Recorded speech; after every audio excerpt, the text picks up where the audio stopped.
लहरों से डरकर नौका कभी पार नहीं होती, लहरों से डरकर नौका कभी पार नहीं होती और कोशिश करने वालों की कभी हार नहीं होती। आज की इस क्लास में हम आपको बताएंगे डिस्काउंट, बट्टा या छूट। इसके बारे में आपने कभी ना कभी जरूर सुना होगा। जब आप सामान खरीदते हो तब आपको दुकानदार कहता है कि आपको इतने परसेंट की छूट दे रहे हैं या इतने रुपए की छूट दे रहे हैं। इसको हम आज बेसिक से समझेंगे, इसमें हमारी क्या क्या चीजें होती हैं। इसमें सबसे पहला हमारा आता है अंकित मूल्य। अंकित मूल्य जिसे इंग्लिश में कहते हैं एमआरपी या MP. Mark price. Mark price हमारा वह मूल्य होता है जो किसी वस्तु पर छपा हुआ मूल्य हमारा कहलाता है अंकित मूल्य एमआरपी। जैसे हमारे पास ये एलईडी है, इसमें हमें लिखा गया है यहाँ पर एमआरपी। एमआरपी इसमें हमारा दिया गया है 1300 रुपये। ये क्या है? हमारा अंकित मूल्य है। जो किसी वस्तु पर लिखा या छपा होता है तो वो कहलाता है हमारा एमआरपी। उसके बाद आता है हमारा विक्रय मूल्य। विक्रय मूल्य जिसे इंग्लिश में कहते हैं सेलिंग प्राइस। दुकानदार हमसे जितना रुपया लेकर उस वस्तु को बेचता है या देता है तो उसे कहते हैं विक्रय मूल्य या सेलिंग प्राइस। फिर अगला आता है इसमें हमारा डिस्काउंट। डिस्काउंट जिसे बोलते हैं बट्टा या छूट। इसी के बारे में हम पढ़ रहे हैं, बट्टा या छूट।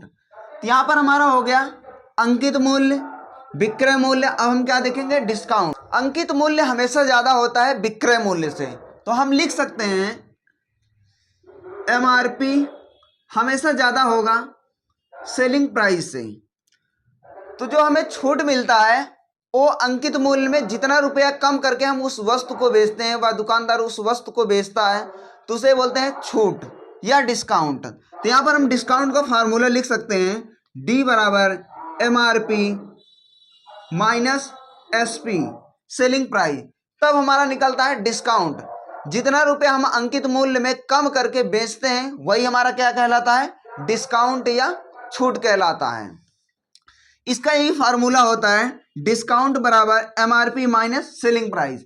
जब हमें डिस्काउंट पूछता है तब, या हमसे अगर सेलिंग प्राइस पूछ ले तो हम क्या कर सकते हैं? यहां पर हमें डिस्काउंट अगर दे दिया जाए तो लिख देंगे सेलिंग प्राइस बराबर एमआरपी माइनस डिस्काउंट।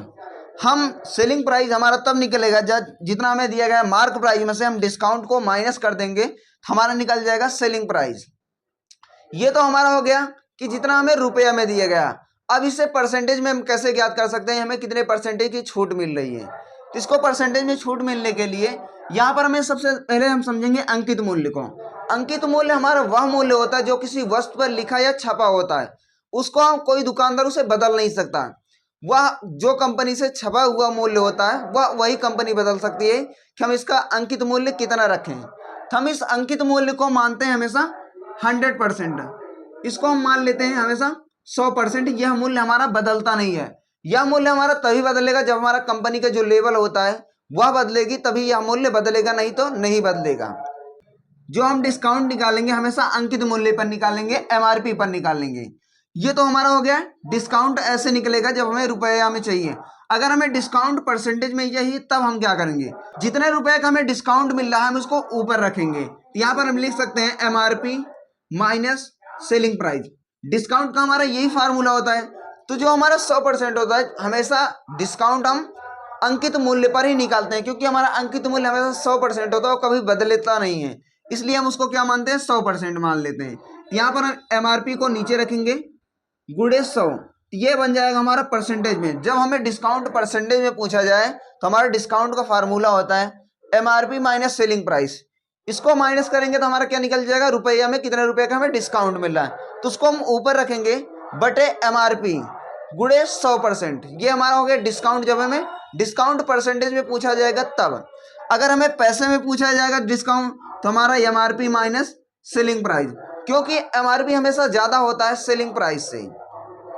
एक एग्जांपल को देख लेते हैं। MRP 50 रुपये, सेलिंग प्राइस 30 रुपये में डिस्काउंट निकालना है और डिस्काउंट परसेंटेज इसमें ज्ञात करना है।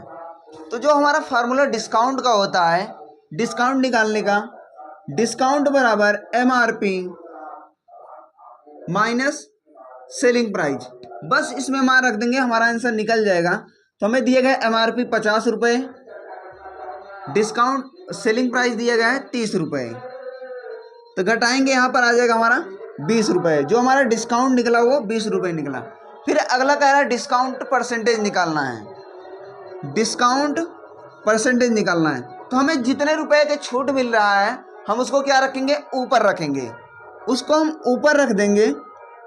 जो हमारा MRP है, क्योंकि MRP हमारा बदलता नहीं है, तो MRP को क्या रखेंगे, हम नीचे रखेंगे। MRP में दिए गए हैं 50 रुपये और इसको 100 से मल्टीप्लाई करा देंगे, तो हमारा बन जाएगा ये परसेंटेज में 50 से कम 50, 50 दूना 100, तो ये आ जाएगा 2 दूना 4, तो ये आ जाएगा हमारा 40%।